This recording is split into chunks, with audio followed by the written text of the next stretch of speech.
Hi hello నమస్తే welcome to our channel Ragadeepthi all rounder. నేను మీ రాగదీప్తి. ఈరోజు మీ అందరి కోసం హైదరాబాదీ స్టైల్ మిర్చి బజ్జీ ఎలా తయారు చేసుకోవాలో చూపిస్తున్నాను అండి. ఆల్రెడీ మన ఛానల్లో రాయలసీమ స్టైల్ మిర్చి బజ్జీ ఎలా చేయాలో చూపించాను. హైదరాబాదీ స్టైల్ రాయలసీమ స్టైల్ అని ఎందుకు డిఫరెంట్గా అంటున్నానంటే, రాయలసీమలో ఫిల్లింగ్ అనేది మిర్చిలో ఫిల్ చేస్తాం కదా, ఆ ఫిల్లింగ్ అనేది డిఫరెంట్ ఉంటుంది. అండ్ హైదరాబాద్లో మ్యాక్సిమం బజ్జీ మిర్చి ఫిల్లింగ్ వేరేలాగా ఉంటుంది. సో దాన్ని నేను ఈరోజు మీకు చూపించబోతున్నాను. సో ముందుగా నా ఛానల్ సబ్స్క్రైబ్ చేసుకున్న వాళ్ళంటే, ఫస్ట్ టైం చూస్తున్న వాళ్ళంటే ప్లీజ్ సబ్స్క్రైబ్ చేసుకొని నన్ను సపోర్ట్ చేయండి. అండ్ హైదరాబాద్లో ఎక్కువ బజ్జీ మిర్చి ఎలా చేసుకుంటారంటే, మనం చింతపండు జ్యూస్ని కొన్ని ఇంగ్రీడియంట్స్ మిక్స్ చేసి ఇలా ఫిల్ చేస్తారనమాట. అవేంటో చూసేద్దాం ఈరోజు. అండ్ రాయలసీమలో ఏంటంటే కొబ్బరి జీలకర్ర వేసి మిక్సీ పట్టి దాన్ని ఫిల్ చేస్తారు. సో మన ఛానల్లో ఆల్రెడీ రాయలసీమ స్టైల్ ఉంది, ఒకసారి చూడండి. ఇప్పుడు స్టార్ట్ చేద్దాం ప్రొసీజర్. అండ్ ఒక కప్పు తీసుకొని చింతపండు, మీరు తీసుకునే మిర్చిని బట్టి చింతపండు తీసుకొని ఒకసారి వాష్ చేసి, నాకు టైం లేదని ఇక్కడ వేడి నీళ్ళు వేసి నానబెడుతున్నా అండి. ఒకవేళ మీకు టైం ఉంటే చాలా నీళ్ళు వేసి అయినా నానబెట్టుకోండి. ఇలా కొంచెం సేపు నాననివ్వండి. మనం ఈ పల్ప్ తీసుకోవాలి. అంతలోపు మనము మిర్చీస్ని కట్ చేసి పెట్టుకుందాము. సో దీన్ని బాగా వాష్ చేసుకున్నాను. అండ్ ఇలా కట్ చేసి లోపల సీడ్స్ అన్నీ తీసేయండి. సీడ్స్ అన్నీ తీసేయాలా వద్దా అనేది అది మీ ఇష్టము.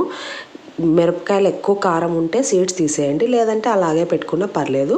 తర్వాత ఇలా ఎడ్జ్కి ఇలా కట్ చేయండి. కట్ చేయడం వల్ల మనకు బజ్జీ వేసినప్పుడు పేలకుండా ఉంటుంది. సో అందుకనే అలా మిర్చీలన్నీ ఇలా కట్ చేసి పెట్టుకోండి. అంతలో మనకు చింతపండు కూడా నానిపోయి ఉంటుంది. ఇప్పుడు చింతపండుని ఇలా బాగా పిసికి దాని జ్యూస్ తీసుకోండి. చింతపండు నానేసేటప్పుడు ఎక్కువ నీళ్ళు పోయకండి, కొన్ని నీళ్ళే పోయాలి. ఎందుకంటే చిక్కగా ఉండాలి మనకి చింతపండు గుజ్జు అనేది. ఎందుకంటే మిర్చిలో స్టఫ్ చేస్తాం కదా, సో నీళ్ళగా ఉంటే స్టఫ్ చేయడానికి కుదరదు. సో అందుకని అలా కొన్ని నీళ్ళు వేసి నానబెట్టుకొని ఇలా గుజ్జు మొత్తం తీసుకొని వేస్టేజ్ అంతా పక్కన పడేసేయండి. సో చూడండి, చిక్కటి చింతపండు గుజ్జు వచ్చేసింది కదా. ఇప్పుడు ఇందులోకి కొద్దిగా జీలకర్ర, ఈ చింతపండు గుజ్జుకి సరిపడా ఉప్పు కారం వేసుకోండి.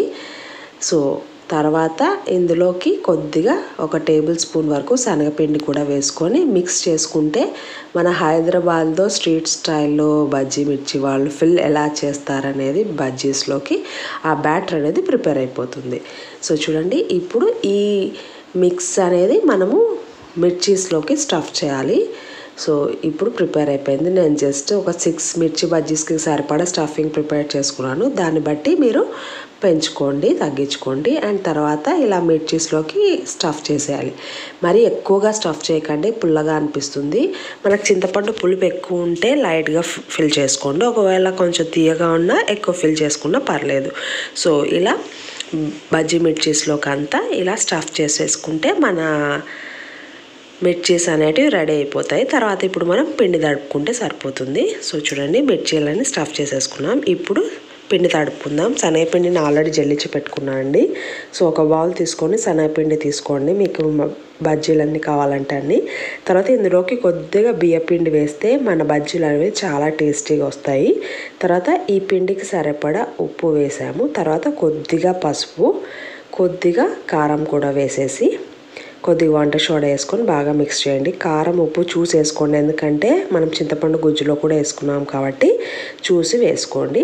ఇలా పిండి అంతా ఒకసారి బాగా మిక్స్ చేసిన తర్వాత కొద్దిగా నీళ్ళు పోసుకుంటూ మనం బజ్జీలకి ఎలాగైతే పిండి తడుపుకుంటామో అలా తడిపేసుకోండి. మరి నీళ్ళగా తడపద్దండి, గట్టిగా తడపకూడదు. నేను చూపిస్తాను ఆ కన్సిస్టెన్సీని బట్టి ఇలా ఉండాలన్నమాట పిండి అనేది. అప్పుడు పర్ఫెక్ట్గా వస్తాయి మన బజ్జీలు. ఇప్పుడు బజ్జీలు స్టఫ్ చేసి పక్కన పెట్టేసుకున్నాము. పిండి రెడీ. ఇప్పుడు బజ్జీలు వేసుకుందాం. సో స్టవ్ ఆన్ చేసి కడాయి పెట్టి డీప్ ఫ్రై కోసం ఆయిల్ వేయండి.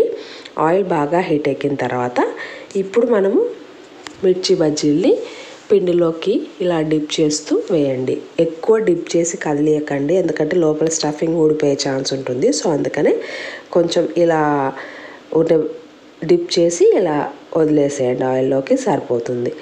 తర్వాత వీటిని రెండు వైపులా మీడియం హీట్లో పెట్టుకొని బాగా ఫ్రై చేసుకుంటే మన టేస్ట్ హైదరాబాదీ స్టైల్ మిర్చి బజ్జీ రెడీ అయిపోతుంది. సో ఈ స్టఫింగ్ కూడా బాగుంటుందండి. అండ్ నేను రాయలసీమ స్టైల్ చూపించాను కదా, అది కూడా బాగుంటుంది. ఒకసారి ట్రై చేయండి. సో డిఫరెంట్ ఏరియాస్లో ఒక్కొక్క రకంగా చేస్తారు కదా, సో అన్నీ ఒకసారి టేస్ట్ చేస్తే మనకి ఏది బాగుంటుందనేది తెలుస్తుంది కదా. సో ఇలా రెండు వైపులా కాల్ చేసుకోండి. నేనైతే హైదరాబాద్లో చదువుకునేటప్పుడు టేస్ట్ చేశానండి. సో అప్పుడు ఇది చూశాను, అందుకని ఒకసారి ట్రై చేశాను. అంతే, మనం బజ్జీ మిర్చి రెడీ. ఫైనల్గా ఆనియన్ కొత్తిమీరతో ఇలా సర్వ్ చేసుకుంటే ఎమ్మి Hyderabadi street style bajji ready. మీకు ఈ వీడియో నచ్చినట్టయితే please like, share and subscribe to my channel Ragadeepthi allrounder. Thank you so much for watching this video. Have a nice and wonderful day.